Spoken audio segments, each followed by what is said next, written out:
Hi, today I want to talk a little bit about baseball. When I was a kid, I had an interest in baseball. We always played it at recess during elementary school. When I got into 5th, 6th, and 7th grades, I took an interest in Little League. Now my dad, from the time I was young, taught me how to bat left-handed. And so when I went out for baseball, I applied as a left-handed hitter. And so people were glad to get me on their team. I was never a very good hitter, but to this day, anytime I pick up something that you swing, I always swing it left-handed. That kind of stuck, and I'm glad my dad taught me to bat left-handed. Well, I didn't do too good in baseball. My first year, I played for a team called Winchell's 66. Now, that has nothing to do with donuts.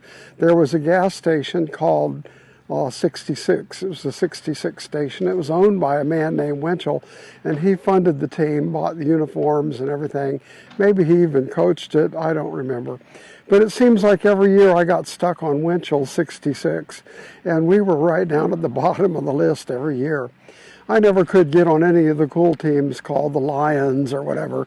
I was probably the 16th round draft pick. I don't know. That was pretty bad. Anyway, my first year on Winchell 66, they let me play first base. I think I played first base because I was the only kid on the team that had a genuine first baseman's mitt. So they let me play first base. And I was pretty good at that. I could catch pretty good because of all the hours and hours I spent playing imaginary baseball with my tennis ball in Alabama. I told about that in another story. Well, the next year I didn't do so good. They took me off of first base because I never played a full season. I would always stop playing when Mom left to go to Camp Hill. And so as soon as school was out and summer hit, she would take off to go to Camp Hill to Grandma's house, and I wanted to go. That was more important to me than baseball. Well, my second year, I was on Winchell 66, and they stuck me in, I never can get it straight, left field. That's the place where nobody ever hits the ball and where you're not likely to have to play. Well, I was doing okay in left field. I caught the ball a couple of times, and so one night we had to play the Lions, and it was our first night under the lights. And the Lions was the best team. Everybody was afraid about playing the Lions. And for some reason, they put me in right field that night. And that was a pretty hot position, especially when you were playing the Lions. Well, I was kind of a sleepy player. And you know how you play baseball and you get down like this and you put your hands in your knees and you have your baseball cap on and you're looking around and you get kind of drowsy. Well, I was in right field and I was getting kind of drowsy. And all of a sudden, Russell Shelton came up to bat. Now, Russell Shelton was a known heavy hitter. And so everybody said, move back, everybody move back. So I moved back.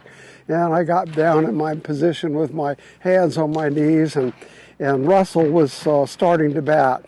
Well, he was moving kind of slow. The pitcher was pitching the ball kind of slow, delaying in between each pitch.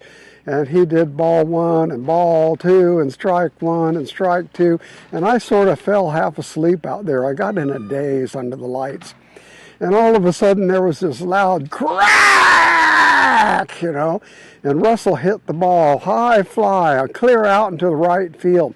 And I was sound asleep there with my hands on my knees. And pretty soon everybody starts yelling, Crowley, Crowley, wake up, Crowley, wake up, wake up, Crowley, wake up. And shortstop started running my way, wake up, Crowley.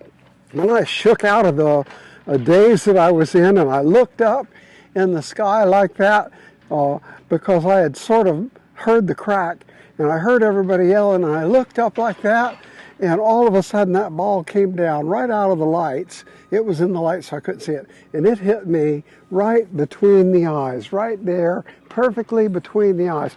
Smacko! And it was a hard ball, and it hit me so hard it just knocked me right to the ground. Almost knocked me out. I was in a complete daze, and my face was hurting, and I got on my hands and knees and I started fumbling around looking for the ball, and I grabbed the ball and I could hear them shouting in the direction of home plate, and I threw it as hard as I could to home plate. I could really throw, and I heaved it all the way in that direction, and then I just sort of fell over, and people started running my way, and Russell, I think he got a home run out of it. I don't know. I don't remember that. I don't remember the details.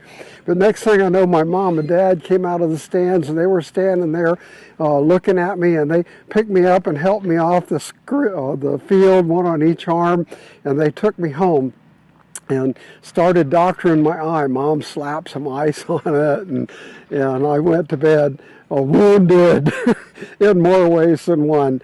Not only physically wounded, but emotionally wounded from the trauma of the whole experience. And the next day I had two big old black eyes, so I went to school with two big old black eyes, and everybody would say, "How did you get those black eyes, Tommy?" And I would have to tell them the story, so it was more insult to injury.